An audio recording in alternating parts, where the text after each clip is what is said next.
வணக்கம் RTV KGF news.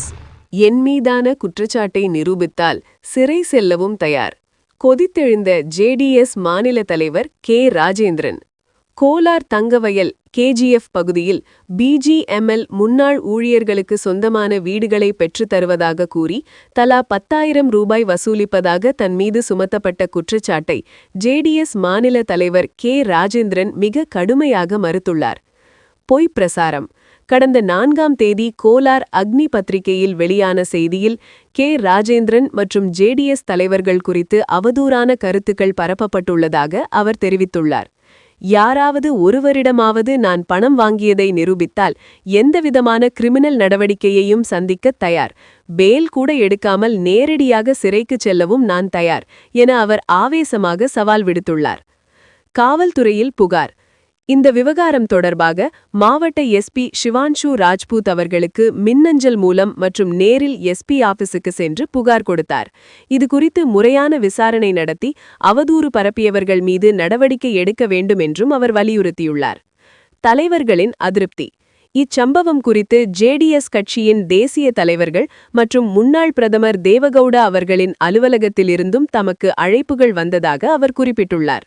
35 ஆண்டுகால அரசியல் வாழ்க்கையில் தன் மீது இத்தகைய களங்கம் கற்பிக்கப்பட்டதில்லை என்றும் இது தனது நற்பெயரை கெடுக்க திட்டமிட்டு நடத்தப்படும் சதி என்றும் K. ராஜேந்திரன் வேதனை தெரிவித்துள்ளார்.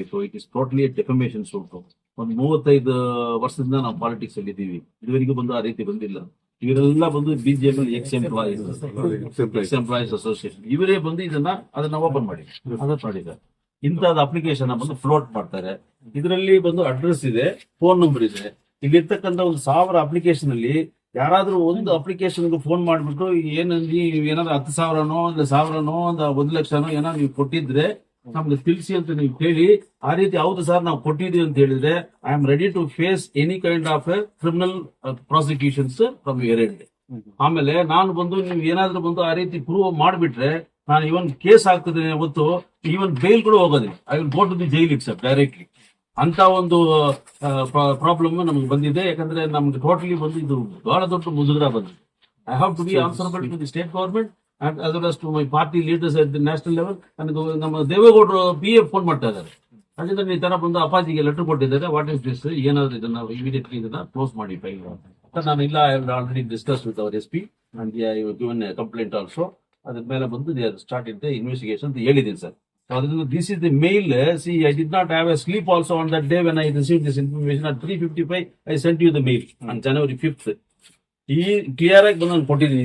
ಏನೇನು ಪ್ರಾವಿಷನ್ಸ್ ಇದೆ, how this has happened under section 356 of BNS, disable ಇದು ಸೂಟ್, ಆಮೇಲೆ ಬಂದು ಡ್ಯಾಮೇಜಸ್, ರೆಪ್ಯುಟೇಷನ್ಸ್ ಎಲ್ಲ ಬಂದು article 21 of the constitution itself was given as clearly ಯಾವುದೇ ಬಂದು ರೆಪ್ಯುಟೇಷನ್ ಬಂದು ಹಾಳು ಮಾಡಬಾರ್ದು ಅಂತ ಹೇಳಿದ್ದಾರೆ. ಅದೆಲ್ಲ ಬಂದು ನಾನು ನಿಮಗೆ ಬಂದು ಕಾಪಿ ಹಾಕಿ ಮತ್ತೇನೋ ಬಂದು ಇನ್ನೊಂದು ಲೆಟರ್ ಕೂಡ ನಿಮಗೆ ಕಳಿಸಿದ್ದೀನಿ. ಸೊ ಇದ್ರ ಮೇಲೆ ಬಂದು ನೀವು ಏನೇ ಸಹಕಾರ ನಮ್ಮಿಂದ ಬಂದು ಕೇಳಿದ್ರು ನಾವು ಕೊಡಕ್ಕೆ ತಯಾರಾಗಿದ್ದೀವಿ. ಇವರೆಲ್ಲ ಬಂದು ಸೇರ್ಕೊಂಡು ಈ ಅಪ್ಲಿಕೇಶನ್ ಕಲೆಕ್ಟ್ ಮಾಡಿದ್ದಾರೆ. ನಾವು ಅದನ್ನ ಎವಿಡೆನ್ಸ್ ಕೊಟ್ಟಿದ್ದೀವಿ. If any one person who has given this application form says that as we have given money ಅಂತ ಏನಾದ್ರು ಹೇಳಿದ್ರೆ I am ready for undertaking any kind of responsibility. ಇದೆಲ್ಲ ನಾವೇ ಕಲೆಕ್ಟ್ ಮಾಡಿದ್ವಿ ಸರ್. ಇದರಲ್ಲಿ ಯಾರಾಗ್ಲೂ ಒಂದು ಎಂಪ್ಲಾಯೀಸ್ ನಾವು ಕಲೆಕ್ಟ್ ಮಾಡಿದ್ವಿ ಯಾರಾಗ್ಲಿ ಹೇಳಿದ್ರೆ ತಾವು ಏನ್ ಹೇಳಿದ್ರು ನಾವು BGML ಎಂಪ್ಲಾಯೀಸ್ ನಾವಲ್ಲ.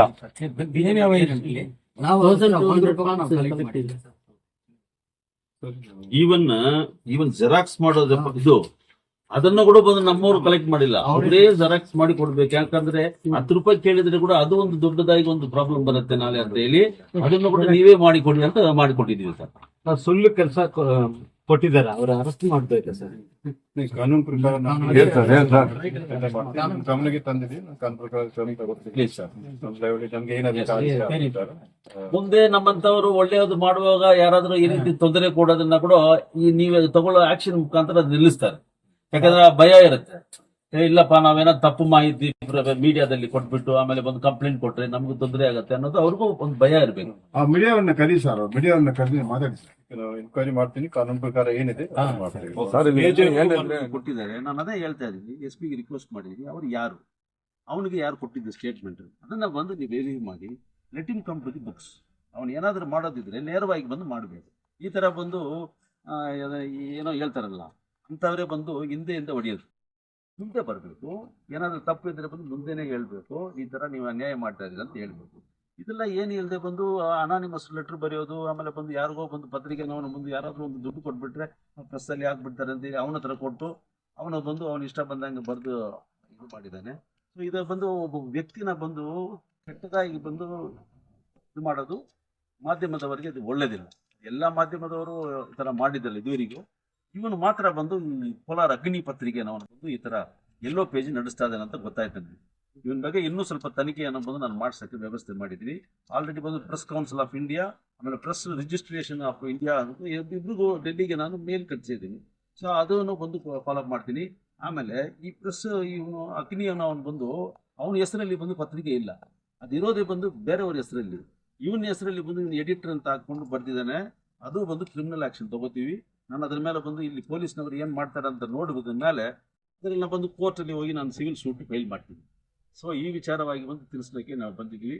ಇನ್ನೂ ಏನಾದರೂ ಇದ್ದರೆ ನೀವು ಹೇಳಿ, ಬಿಸಿಲು ಜಾಸ್ತಿ ಬಿಡ್ತಾ ಇದೆ. ನಿಮ್ಮ ಈ ಸುಳ್ಳು ಆರೋಪ ಅಂತೀರಾ, ಈ ಸುಳ್ಳು ಆರೋಪದ ಮೇಲೆ ತಮ್ಮ ಹೋರಾಟ BGML ಕಾರ್ಮಿಕರ ಪರವಾಗಿ ಹೆಂಗಿರ್ತಿದೆ? ಇಲ್ಲ ಇದರಲ್ಲೇ ಬೇಜಾರಾಗಿ ನಾನು ಕೈ ಬಿಡೋ ಪ್ರಯತ್ನ ಇದೆ.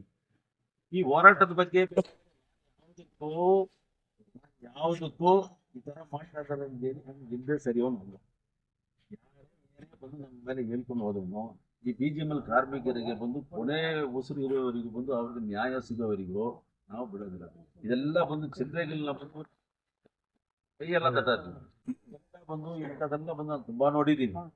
ನಿಮಗೆ ಗೊತ್ತಿದೆ, ನನ್ನ 35 ಇಯರ್ಸ್ ಪೊಲಿಟಿಕಲ್ ಸರ್ವಿಸ್ನಲ್ಲಿ ಎಲ್ಲ ಆರೋಪನೂ ನೋಡಿದ್ದೀನಿ, ಫೇಸ್ ಮಾಡಿದ್ದೀನಿ, ಕ್ರಿಮಿನಲ್ ಆ್ಯಕ್ಷನ್ ತೊಗೊಂಡಿದ್ದೀನಿ. ನೀವೆಲ್ಲ ಬೇಲ್ ಕೊಟ್ಟಿದ್ದಿಲ್ಲ ಅಂದ್ರೂ ನಾನು ಜೈಲಿಗೆ ಹೋಗಿ ಕೂತಿದ್ದೀನಿ BGML ಎಂಪ್ಲಾಯೀಸ್ಗೋಸ್ಕರ. ನಾನೇ ಬಂದು ನನಗೆ ಬೇಲ್ ಬೇಡ ಅಂತ ಹೇಳಿ 4 ಜನ ಜೈಲಲ್ಲಿದ್ದವನು ನಾನು. ಅಂಥದ್ದೆಲ್ಲ ನಾನು ನೋಡಿದಾದ್ಮೇಲೆ ಇದು ಯಾರೋ ಈ ಕಿಡಿಗಳೆಲ್ಲ ಬಂದು ಈ ಥರ ಬರೆದ್ಬಿಟ್ಟು ನಾನು ಹಿಂದೆ ಸರಿಯವನಲ್ಲ. ಬಟ್ ನನಗೇನಂತ ಹೇಳಿದ್ರೆ, reality sometimes will die because of the casualty, but truth alone will fail ಅಂತ. ಏನೋ ರಿಯಾಲಿಟಿ ಯಾವತ್ತಾದ್ರೂ ಒಂದಿನ ಆಕ್ಸಿಡೆಂಟ್ ಆಗಿ ಬಿದ್ದೋಗತ್ತಂತೆ, ನಿಜ ಬಿದ್ದೋಗುತ್ತೆ, ಆದರೆ ಒಂದು ದಿನ ಅದು ಎದ್ದು ನಿಂತ್ಕೊಳ್ಳುತ್ತೆ ಅನ್ನೋದು ನೀವೆಲ್ಲ ಮರಿಬಾರ್ದು. So reality sometimes becomes casualties at the hands of ಯಾರ ಹತ್ರ? Vested interest times. ಅದು ಸಂದರ್ಭವಾದಿಗಳು ಟೈಮ್ ಒಂದು ಸ್ವಲ್ಪ ಹಿಂದೆ ಬನ್ನಿ. ನೀವೆಲ್ಲ ಇಷ್ಟು ದೂರ ಬಂದು ನಾವು SP ಗೆ ಏನು ಕಂಪ್ಲೇಂಟ್ ಕೊಟ್ಟಿದ್ದೀವಿ, ಆ ವಿಚಾರವಾಗಿ ನಮಗೆ ಸ್ವಲ್ಪ ತಿಳುವಳಿಕೆ ನೀಡಿ ಅಂತ ನೀವು ಕೇಳಿದ್ದೀರಾ. ವಿಚಾರ ಏನಂತ ಹೇಳಿದರೆ, BGML ನೌಕರರು ಮತ್ತು ಈ BGML ಪ್ರದೇಶದಲ್ಲಿ ಇರ್ತಕ್ಕಂಥ ಮನೆಗಳು ಯಾರು ಅನಧಿಕೃತವಾಗಿ ಬಂದು ಇದ್ದಾರೋ ಅವ್ರಿಗೂ ಬಂದು ರೆಗ್ಯುಲರೈಸ್ ಮಾಡಿಕೊಡ್ಬೇಕು. ಅವ್ರಿಗೂ ಬಂದು ಈ ಸರ್ಕಾರದ ಮುಖಾಂತರ ಏನಾದರೂ ಒಂದು ವ್ಯವಸ್ಥೆ ಮಾಡಿಕೊಡ್ಬೇಕು. ಬರೀ STB ಎಂಪ್ಲಾಯೀಸ್ಗೂ ಮಾತ್ರ ನ್ಯಾಯ ಸಿಕ್ಕಿದ್ರೆ ಸರಿ ಇಲ್ಲ, ಬೇರೆಯವ್ರಿಗೂ ಬಂದು ಇಲ್ಲಿ ವಾಸ ಇದ್ದಾರೆ ಅವ್ರಿಗೂ ಬಂದು ಮನೆ ಸ್ವಂತ ಮಾಡಿಕೊಡ್ಬೇಕು ಅಂತ ಒಂದೇ ಉದ್ದೇಶದಿಂದ ನಮ್ಮ BGML ex employees association secretary Vijayaraghavan ಮತ್ತು ನಮ್ಮ ಆಫೀಸ್ ಬೇರರ್ಸ್ ಆದಂಥ VC ಗಣೇಶನ್ನು, ಪಟ್ಟಾಭಿರಾಮನು, ಜಯಶೀಲನ್ನು, ಮಗೇಂದ್ರನು, ಮಹಿಮೇದಾಸು, ಆಮೇಲೆ ಜೋಸಫರು, ಇನ್ನೂ ಅನೇಕರೆಲ್ಲ ಬಂದು ಸೇರಿ ಪ್ರಯತ್ನ ಪಟ್ಟು ಸುಮಾರು ಒಂದು 4,000 ಅಪ್ಲಿಕೇಶನ್ಸ್ ಫಾರ್ಮ್ನ ಬಂದು ಎಲ್ಲ BGML ಇರ್ತಕ್ಕಂಥ ಅನಧಿಕೃತ ಮನೆಗಳು, ಅನ್ಆರ್ಗನೈಸ್ಡ್ ವರ್ಕರ್ಸ್ ಅವ್ರಿಗೆ ಬಂದು ಇದನ್ನು ಕೊಟ್ಟಿದ್ದಾರೆ. ಇದನ್ನು ಕೊಡುವಾಗ ಒಂದು ಸಿಂಗಲ್ ನಯ ಪೈಸಾ ಕೂಡ ಬಂದು ಅವ್ರ ಹತ್ರ ಬಂದು ಅಪ್ಲಿಕೇಶನ್ ಫಾರ್ಮ್ ಕೂಡ ತೊಗೊಂಡಿಲ್ಲ. ಪ್ಲಸ್ ಅವ್ರ ಹತ್ರ ಬಂದು ಯಾವುದೇ ಬಂದು ಈ ಮನೆ ಕೊಡಿಸ್ಬೇಕು ನಾವು ಅಂತ ದುಡ್ಡು ಕೊಡಿ ಅಂತ ಕೂಡ ನಾವು ಕೇಳಿಲ್ಲ.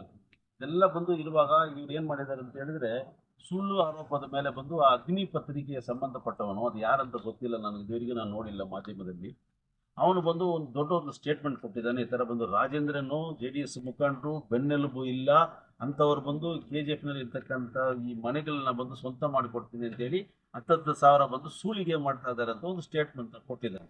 4ನೇ ತಾರೀಕು ಅದು ಪ್ರಕಟಣೆ ಆಗಿದೆ. ಈ ವಿಚಾರವಾಗಿ ಬಂದು ಇಡೀ ಸ್ಟೇಟಲ್ಲಿ ನಮ್ಮ ಪಕ್ಷದ ಲೀಡರ್ಸು, ಆಮೇಲೆ ನಮ್ಮ ನ್ಯಾಷನಲ್ ಲೆವೆಲ್ ಕಮಿಟಿ ಮೆಂಬರ್ಸು ಎಲ್ಲರೂ ಬಂದು ನಮಗೆ ಫೋನ್ ಮಾಡಿ ಏನಿದು ವಿಚಾರ ಈ ಥರ ಬಂದಿದೆ ಅಂತ ಹೇಳಿದ್ರೆ, ನಾನು ಬಂದು ಅದ್ರ ಮೇಲೆ ಬಂದು ಇಮಿಡಿಯೇಟ್ಲಿ ನಾನು ಅವತ್ತು ಗುಜರಾತಲ್ಲಿದ್ದೆ. ಸೊ ಆವಾಗಲೇ ಇಮಿಡಿಯೇಟ್ಲಿ ನಾನು ಏನು ಮಾಡಿದೆ, ನಮ್ಮ ಮಾನ್ಯ SP ಗೆ ಬಂದು ಈ ಗಮನಕ್ಕೆ ತಂದಿದ್ದೀನಿ. ಬೈ ಮೇಲ್ 2 ಮೇಲ್ ID ನಾನು ಕಳಿಸಿ ಅವ್ರಿಗೆ ನಾನು ಡೀಟೇಲ್ಸ್ ಎಲ್ಲ ಬಂದು ಕೊಟ್ಟಿದ್ದೀನಿ. ಈ ಥರ ಬಂದು ಯಾರೋ ಅಗ್ನಿ ಪತ್ರಿಕೆನವರು ಈ ರೀತಿ ಒಂದು ಸ್ಟೇಟ್ಮೆಂಟ್